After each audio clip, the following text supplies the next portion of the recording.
Doctor Juan Manuel Sabogal, muy buenos días. Doctor Londoño, muy buenos días. Bueno, doctor Sabogal, el acuerdo de Escazú puede cambiar la historia, ¿no es cierto? Porque quedamos en manos de las ONGs internacionales, de la Corte Interamericana de Derechos Humanos, quedamos en manos de quien no ejerce la jurisdicción en Colombia ni ejerce el poder real en Colombia. Es un traslado de poder hacia otras instancias distintas. ¿Qué nos cuenta usted? Bueno, muchísimas gracias, doctor Londoño. Sí, ese es uno de los riesgos que los críticos están encontrando en el acuerdo de Escazú, pues que en este momento está en el Congreso de la República en debate sobre su adopción o no adopción por parte del país. Pero si usted me permite, yo quiero ir por partes porque la verdad es que ha habido voces de un lado y de otro. Los defensores del acuerdo de Escazú obviamente tienen sus opiniones muy bien estructuradas, pero los detractores también las tienen y muy válidas. Digamos que una de las principales preocupaciones sí es evidentemente esa apertura que se hace a someter muchas decisiones internas en materia ambiental y de participación social a instrumentos internacionales de control y posiblemente a sometimiento a la jurisdicción de la Corte Interamericana y hasta la Corte Internacional de Justicia. Y pues sabemos los resultados no tan deseables que el país ha tenido en el pasado en algunos procesos que se han ventilado ante esas instancias, y eso es una de las cosas que preocupa a los críticos, a las personas que leen el acuerdo de Escazú y encuentran ese riesgo. Pero si usted me permite, doctor Londoño, yo quiero tocar otros temas sobre el acuerdo de Escazú, porque así como se habla de un lado, como le digo, se habla de otro. Hay muchos instrumentos de los que el acuerdo de Escazú trae que ya existen en la legislación colombiana. Recordemos que Colombia es un país que ha sido vanguardista en el tema de regulación ambiental. No se acababa de firmar el documento de memorias de la reunión de Estocolmo de Naciones Unidas en el año 72, cuando Colombia estaba emitiendo la ley 73 que facultó al gobierno para expedir el Código de Recursos Naturales, que fue expedido en el año 74.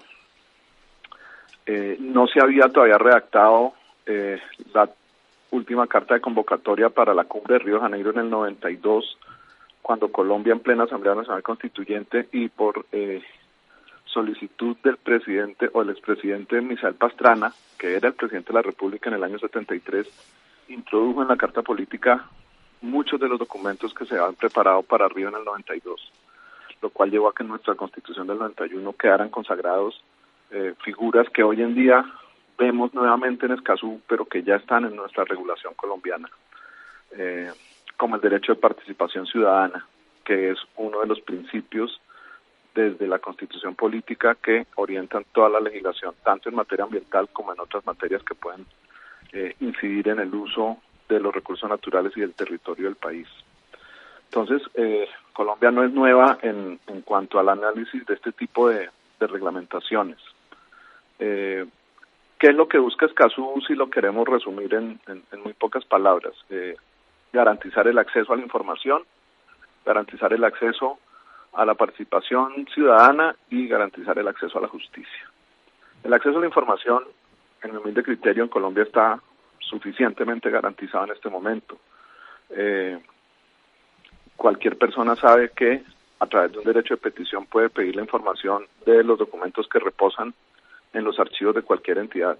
Y cualquier trámite ambiental que se haga, cualquier solicitud de permiso, cualquier solicitud de licencia, cualquier solicitud de concesión de aguas que se haga en este momento en Colombia, desde el momento en que el particular solicitante de esa licencia o de ese permiso radica los documentos ante la autoridad ambiental que sea que tenga que revisarla, se convierten en documentos públicos, porque hacen parte de un procedimiento administrativo al cual tiene todo el mundo acceso. Entonces, digamos que ahí aparentemente no habría mayor novedad en el acuerdo de Escazú. En el acceso a la participación, tenemos en Colombia normas que garantizan la participación ciudadana, unas más desarrolladas que otras, unas más efectivas que otras, si queremos verlo así, y por ejemplo la participación de comunidades afrodescendientes y de comunidades indígenas, pues tiene todo el desarrollo de consulta previa que también está en este momento en debate y escrutinio por muchas personas, pero esa misma garantía, o por lo menos no con los mismos componentes, la tienen las comunidades campesinas, que no pueden demostrar un antepasado indígena o un antepasado afro, y en ese sentido pues se genera una inequidad, y eso es lo que algunos de los defensores de Escazú pues proclaman, y es que haya igualdad de todos al derecho a participar. Y el derecho a participación ciudadana, que ya está consagrado en la legislación colombiana, que está en la ley 99 del 93, que es la ley que orienta todo el sistema nacional ambiental, pues digamos que no es una novedad.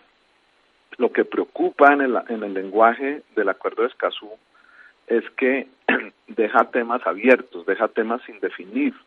Entonces, cuando hablan de que habrá participación ciudadana en cualquier proyecto, obra o actividad que puedan tener un impacto significativo en el medio ambiente, pero no lo define, deja abierta una gran puerta. ¿Qué significa eso de que cualquier proyecto que tenga un impacto significativo en el medio ambiente va a quedar sometido a estos mecanismos de participación ciudadana? El acuerdo no lo dice. ¿Quién lo dirá? Esperamos que la reglamentación que venga posteriormente, porque este acuerdo, en el momento en que se convierta en ley de la República, requerirá una reglamentación que, de no hacerse, nos dejará en manos de los jueces de tutela, que son los que en muy buena parte han desarrollado en Colombia en este momento los elementos y los alcances de la consulta previa, por falta, digamos, de una regulación completa y clara por parte del Congreso de la República, que es lo que genera los vacíos. Entonces, usando un dicho común, que el demonio está en los detalles, el peligro de Escazú está en la generalización de temas. Yo voy a ponerle un par de ejemplos, doctor Londoño. En este momento en Colombia se necesita tomar decisiones sobre instalaciones que todo el país requiere. La mayoría de los rellenos sanitarios en Colombia en este momento están llegando al límite de su vida útil, pero nadie quiere ser vecino de un relleno sanitario. Y cuando las autoridades empiezan a tratar de determinar un sitio para desarrollar un relleno sanitario, y aún cuando están haciendo los estudios previos científicos y biológicos y ambientales para determinar si sería adecuado o no instalar allí este tipo de instalaciones, pues ya están muchas ONGs y muchas personas participando en el sentido de oponerse, al punto que en este momento, si hay algo difícil de obtener, es una licencia para instalar un relleno sanitario. Entonces, esa ambigüedad o esa generalidad del lenguaje que trae Escazú es lo que lo hace peligroso, porque decir que un proyecto que tenga impacto significativo requerirá una serie de trámites es abrir a que cualquier cosa pueda tener un impacto significativo. Esta transmisión radial podría tener un impacto significativo en el medio ambiente, porque estamos utilizando ondas electromagnéticas que todavía no tenemos claro qué efecto puedan tener o no para la salud, según algunas personas opinan.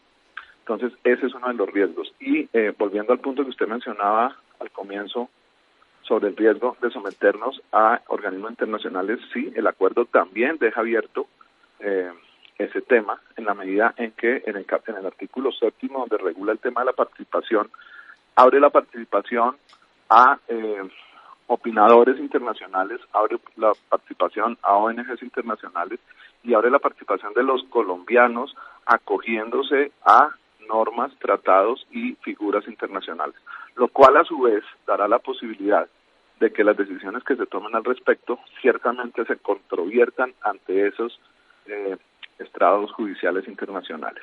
Y ahí es donde muchas personas ven un riesgo a la soberanía del país, un riesgo a que prácticamente, si lo dejamos como está escrito, cualquier cosa se podrá ir al escrutinio de un juez internacional, que no de un juez de la República.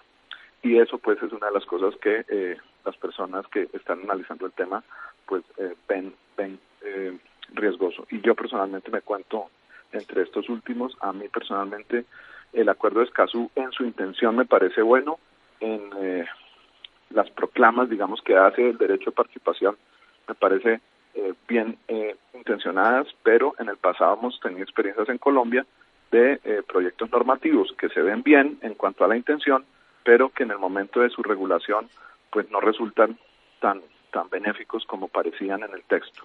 O peor aún, que por falta de reglamentación queden sujetos a los vaivenes de las decisiones de los jueces de tutela. Reglamentación, doctor Sabogal, con la que yo no soy muy optimista. Usted y yo sabemos como abogados que uno de los temas más discutidos es hasta dónde llega el poder reglamentario del presidente de la República. El reglamento desarrolla una norma legal, haciéndola eficaz en circunstancias de lugar, tiempo y modo que no estén descritas en la norma general. Pero esa discusión es interminable. ¿En qué medida el que reglamenta no está simplemente desarrollando o haciendo posible la ejecución de una norma general, sino que está creando una norma general? Entonces eso de la afectación, por ejemplo, del sistema ambiental, ¿cómo se puede desarrollar por vía reglamentaria? Por lo menos, yo no digo que usted tenga una opinión y yo tenga otra, que es altamente discutible y va a ser discutido, y obviamente los partidarios de que esto quede en instancias de ONGs nacionales, internacionales, y que entonces la gente quede sometida a que no se sabe qué es lo que puede hacer, porque las cosas están en ese estado gaseoso, va a ser cada vez motivo de mayores discusiones. De manera pues que yo preferiría que la ley fuera más precisa y que no dejara esos vacíos que usted dice con mucha esperanza de que sean motivos de un reglamento adecuado. Pero sobre ese reglamento adecuado podemos tener discusiones interminables y de pronóstico reservado, como dicen los médicos, ¿no? No, estoy totalmente de acuerdo con usted. Y tenemos un problema en Escazú, y también muchos de los críticos lo han señalado, y es que Escazú es un acuerdo que no admite reservas. O se acepta o se adopta íntegramente el texto o se rechaza íntegramente el texto. No hay posibilidad de hacer reservas sobre uno o dos artículos. Pero volviendo sobre el tema de la reglamentación, y estoy de acuerdo con usted en que eso nos ocurrió en el pasado, sí se echa de menos algo de claridad en el proyecto normativo, y le voy a poner un ejemplo de una figura que gracias a la reglamentación ha podido funcionar. En la Ley 99 del 93, la ley que organiza el Sistema Nacional Ambiental, se dice que se requeriría la licencia ambiental para cualquier proyecto, obra o actividad que genere un impacto significativo al medio ambiente o una modificación notoria en el paisaje. Si dejamos la norma hasta ahí, pues estamos en el mismo problema que le estamos encontrando en este momento al Acuerdo de Escazú. Pero la Ley 99 tuvo la precaución de decir que se reglamentaría el tema a través de una reglamentación del Gobierno Nacional. Y lo que se hizo fue, a través de un decreto reglamentario, el presidente de la República adoptó un sistema de lista previa de las actividades que efectivamente están sujetas a licencia ambiental, y pues por exclusión las que no quedaron incluidas en esa lista no están sujetas al trámite de licenciamiento, que es el trámite más complejo que tenemos en la legislación ambiental colombiana. Entonces, leída la Ley 99 en su texto tal como está consagrado, se abriría la posibilidad de interpretar, como le digo, que cualquier proyecto, obra, actividad, y dígame que es una modificación notoria al paisaje, porque es que la palabra notoria tiene muchas formas de interpretarse, o impacto significativo, también igualito. Pero tenemos un reglamento, un decreto reglamentario, que ha cambiado en el tiempo, que unos gobiernos han incluido unas actividades, que otros gobiernos han sacado otras actividades, pero tenemos por lo menos una norma que nos permite saber qué proyectos están sujetos o no a ese trámite.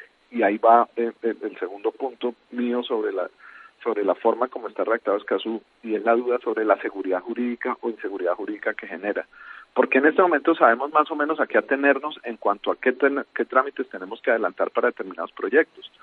Pero con el lenguaje que se utiliza en Escazú, que es un lenguaje, digamos, usual en los tratados internacionales en muchos casos, quedan dudas que ya se plantearon en el Congreso de la República, como por ejemplo, si yo en este momento quiero adelantar una adecuación en una finca para sembrar cualquier cultivo, no hablemos de cultivos grandes, hablemos de un cultivo de café, hablemos de un cultivo de yuca, y para ese cultivo de café o de yuca yo necesito derivar aguas de un río, de una quebrada, necesito una concesión de aguas, tendré entonces que hacer un proceso de participación.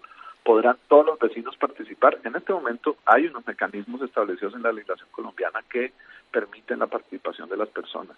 Lo permiten porque en algunos casos hay que hacer unos edictos que se publican en las alcaldías municipales. Digamos que pues todos sabemos que los edictos cada vez los leen menos las personas. Eso es un instrumento, digamos, que parece como todavía un rezago de la colonia, pero está en la norma.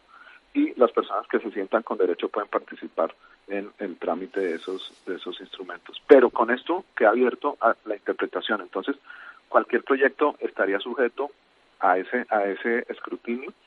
Hay una cosa con la que yo no estoy de acuerdo con las personas que critican el acuerdo, porque ya existe en la legislación colombiana, y es que dicen que cualquier persona sin necesidad de tener un interés legítimo puede pedir participación. En este momento ya existe esa figura, el tercer interviniente, que está consagrado en la legislación ambiental y que de alguna manera lo regulan en el Código de Procedimiento Administrativo y de lo Contencioso Administrativo.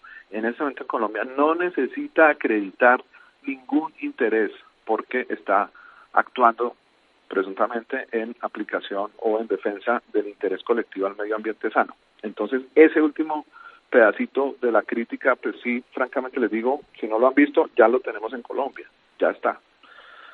Entonces, pues sí, señor, evidentemente, como decía yo, en el demonio están los detalles, y el riesgo de este acuerdo de Escazú es que si la reglamentación no se hace adecuadamente, pues vamos a tener muchas aristas sin definir, muchas puertas abiertas para el activismo, y en este momento estamos en el país y en el planeta en un tema de activismo ambiental que, si bien es cierto, es loable desde el punto de vista de la defensa del medio ambiente y de la protección de los recursos naturales, también vemos cómo ha sido tomado en algunos casos como bandera política para a determinados grupos hacer oposición o promover un determinado grupo político. Y francamente, a mí, pues como profesor de la materia de derecho ambiental, no me gusta el activismo político ambiental. Creo que el derecho ambiental se ha hecho un esfuerzo muy grande por convertirlo en una ciencia jurídica con principios propios, con criterios claros, y pues volverlo esto una bandera política no me parece adecuado. Entonces tenemos aquí que los activistas, digamos, que mueven las banderas para un lado, ven en Escazú un bastión nuevo, un triunfo nuevo en sus proclamas, y pues eso no me parece bien a mí. En lo único que disiento de su excelente exposición es en la fe que usted tiene en la reglamentación adecuada. Yo no tengo fe en eso, porque usted sabe, por lo menos yo sé, no sé si usted es menos escéptico que yo. A través del reglamento se pueden hacer muchas cosas o no se puede hacer ninguna según el intérprete. Es decir, el Consejo de Estado, que es el que recibe los decretos reglamentarios, es el que determina si es reglamento o si hay un exceso del reglamento con respecto a la norma general, con respecto a la ley. Y me parece que aquí las cosas se van a resolver en favor de la vigencia de la ley, y que eso nos deja en manos de estas organizaciones internacionales con un traslado de soberanía en materia ambiental que podría ser o que va a ser enormemente peligroso. Pues seguiremos sobre el tema, doctor Juan Manuel Sabogal. Claro que pensemos menos en la reglamentación y más en la decisión que se tome, que no por poco los grandes países de América Latina no han querido adherir a Escazú. Escazú hasta ahora está refrendado por países pues de muy poca significación o de mucho contenido de izquierda, pero los países grandes no se han querido someter a Escazú. ¿Por algo será? No, en eso estoy de acuerdo con usted. Yo no diría que, Mauricio, lo que yo veo de común es que los países que han adoptado ya Escazú son países que, por ejemplo, tienen muy poca actividad minera. O ninguna actividad o ninguna de explotación de recursos naturales no renovables, que pues nosotros sí tenemos en Colombia, y de los cuales depende muy buena parte de nuestra economía. Entonces, no, y permítame, le aclaro, no es que yo tenga una fe ciega en la reglamentación. Lo que yo digo es que muchos de los riesgos que están aquí podrían solucionarse a través de una reglamentación adecuada. Lo que me da temor a mí, y ahí lo acompaña usted, es que en el pasado hemos visto cómo la falta de reglamentación ha permitido que la aplicación directa de este tipo de acuerdos a través de fallos de tutela, que como sabemos muchas veces cambian el rumbo de las cosas, porque es que además el tiempo que tiene un juez de tutela para estudiar un tema de estos, pues francamente es relativamente corto, pues ese es el riesgo que yo veo en Escazú. Y a mí me enseñaron que ante el riesgo abstente, y seguramente lo que estoy diciendo en este momento no le va a gustar a muchos de mis colegas docentes de la materia en varias universidades, pero si tenemos esa duda, si tenemos ese riesgo, sería mejor que lo pensáramos 2 veces antes de adoptar Escazú, que también trae cosas que para los abogados son interesantes pero riesgosas, doctor Londoño, como por ejemplo la inversión de la carga de la prueba. Y muchas personas le dirán a usted, eso ya existe en la legislación colombiana, tenemos muchas normas que invierten la carga de la prueba, y la misma norma sancionatoria ambiental invierte la carga de la prueba en el sentido que dice que se presume la culpa o dolo del infractor ambiental. Pero aquí hacemos una nueva inversión de la carga de la prueba, y eso también, ese sí me preocupa a mí muchísimo, porque eso, reglamentación o no, ya quedó establecido en el momento en que adoptemos Escazú. Entonces yo sí creo que hay que hacer un análisis muy serio, muy quieto, acerca de la conveniencia o no de adoptar Escazú en este momento en Colombia. Doctor Juan Manuel Sabogal, muchísimas gracias por estar con nosotros en la Hora de la Verdad, y seguiremos pendientes del desarrollo de este tema. Nosotros preferimos que se rechace Escazú y que no quedemos sometidos a las virtudes de una reglamentación que puede llegar, que puede no llegar, o que el Consejo de Estado puede considerar excesiva con respecto a la norma general que se reglamenta. Muchísimas gracias por acompañarnos, doctor Sabogal. Muy amable, que esté muy bien. Muchas gracias. Juan Manuel Sabogal, abogado especialista en Derecho Ambiental y en Energía y Recursos Naturales, estaba con nosotros en la Hora de la Verdad hablando sobre el Acuerdo de Escazú.